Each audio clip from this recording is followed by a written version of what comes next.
मी doctor Ahmad काकी हॉस्पिटलमध्ये consultant gynaecologist आणि सोनोलॉजिस्ट आहे. इथे सगळे प्रकारचे स्त्री रोग निदान होतात. बोला बोला एकदा भक्तलिंग हर्र बोला हर्र श्री सिद्धेश्वर महाराज की जय असा अखंड जयघोष करीत सनई चौघड्यांच्या मंजूळ आवाजात, हलग्यांच्या कडकडाटात आणि पांढऱ्या शुभ्र बाराबंदीचा पोशाख परिधान केलेल्या भक्तांच्या उपस्थितीत ग्रामदैवत शिवयोगी श्री सिद्धेश्वर महाराजांचा अक्षता सोहळा माजी केंद्रीय गृहमंत्री सुशीलकुमार शिंदे, कन्या प्रीतीताई यांच्यासह लाखो भक्तगणांच्या उपस्थितीत अतिशय भक्तिमय वातावरणात संपन्न झाला. यावेळी त्यांच्यासोबत काँग्रेसचे अध्यक्ष चेतनभाऊ नरोटे, माजी मंत्री सिद्धाराम म्हेत्रे, माजी आमदार विश्वनाथ चाकोते, जिल्हा कार्याध्यक्ष सुरेश सापुरे, प्रकाश वाले, केदार उंबरजे, पशुपती माशाळ, स्नेहल म्हेत्रे, गणेश डोंगरे, अंबादास बाबा करगुळे, तिरुपती परकीपंडला, सुशील बंदपट्टे, अशोक कलशेट्टी, राज सलगर, प्रवीण वाले, पृथ्वीराज नरोटे, अमित आलंगे, विश्वराज चाकोते, संजय गायकवाड, शरद गुमटे, सुभाष वाघमारे, महेंद्र शिंदे, धर्मराज गुंडे, धीरज खंदारे, श्रीकांत गायकवाड यांच्यासह लाखो भाविक उपस्थित होते.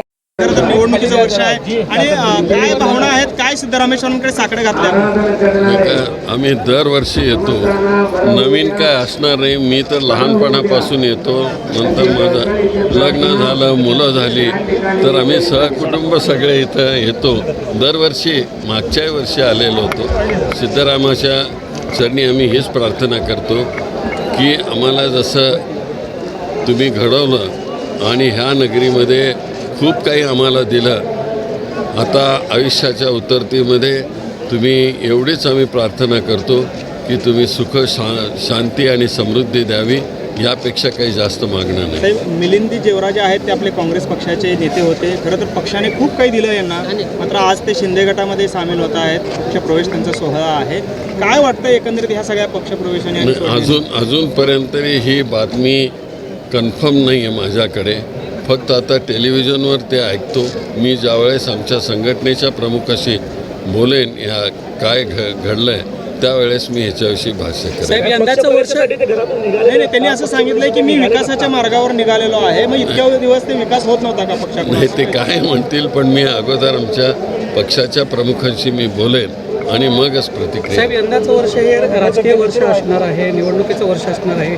काय सिद्धरामेश्वरांकडे प्रार्थना केली? हेच मी प्रार्थना करतो की करेन की ह्या सगळ्या निवडणुका जाती धर्माच्या नावाने होत आहेत, तर तिथं अशांतता आणि काही विपरीत घडू नये आणि म्हणून सर्वधर्मसमभावाचा जिथं विचार आहे त्याप्रमाणे ह्या सुरळीत निवडणुका पडाव्यात अशा प्रकारची प्रार्थना करतो. पुढच्या वर्षी खासदार म्हणून प्रणितताई शिंदे या ठिकाणी कार्यक्रमाला उपस्थित राहतील का?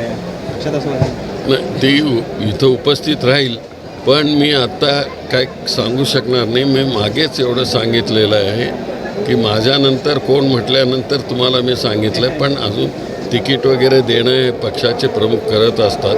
ते जेव्हा प्रोसेस होईल त्यावेळेस ती उभी राहील. साहेब, आतापर्यंत आपण स्वतःसाठी प्रार्थना केली असेल दरवर्षी यात्रेमध्ये, यावेळी ताईंसाठी प्रार्थना केली आहे? नाही, लोकांच्यासाठी मी आत्ता केली.